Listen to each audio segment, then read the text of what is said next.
Лицата со посебни потреби во Македонија се уште се борат со ограничениот пристап, дискриминација, недостигот на медицински помагала и апарати. Иако работите од пред 2 децении се подобрени, сепак се уште мора да се работи за да им се помогне на граѓаните со посебни потреби. За жал, лицата со попреченост нема да можат да бидат во оваа говорница, бидејќи тука немаат пристап.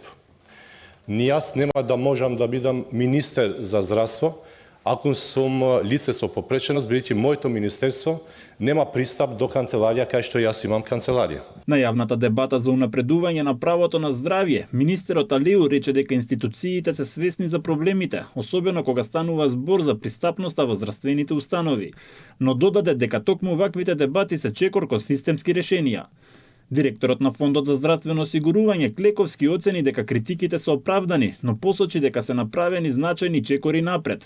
Видливоста и пристапот се подобрени. Процесот на деинституционализација, кој пред 20 години бил речиси незамислив, денес дава конкретни резултати. Обезбедена е бањска рехабилитација еднаш годишно, а за ортопедски помагала се издвојуваат околу 12 милиони денари со најава дека системот дополнително ќе се унапредува за подобро да одговори на индивидуалните потреби. Јас сум сигурен дека 20 години повеќето од вас немаше да може до тука да дојдат, за да сега станеме свесни дека архитектите не предвиделе дека и тука треба да има пристап и дека косината на рампата не е совладлива. Говориме за платен придужник и за повеќе од еднашка годишно лекување во бања, говори дека успеваме да обезбедиме во овој момент бањска рехабилитација еднашка годишно, што е успех.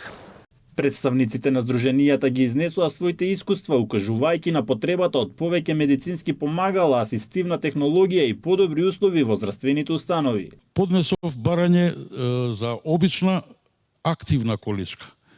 Во институцијата, во она што го викаме ние социјално, не знам како е точниот назив, ми побараа возачка и сообраќајна. Што правим ако јас сум инвалид од дете, па немам ни возачка, немам ни сообраќајна, не ми следува количка?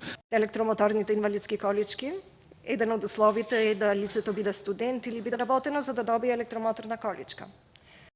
Како едно лице кое што не може да турка обична количка, би отишло на интервју за работа ако нема електромоторна количка. На дебатата беше презентирано истражување спроведено во Вардарскиот регион во 3 општини Кавадарци, Неготино и Велес, според кое во здравствените установи недостига асистивна технологија, додека над 50% од испитаниците се соочиле со некаков облик на несоодветен третман.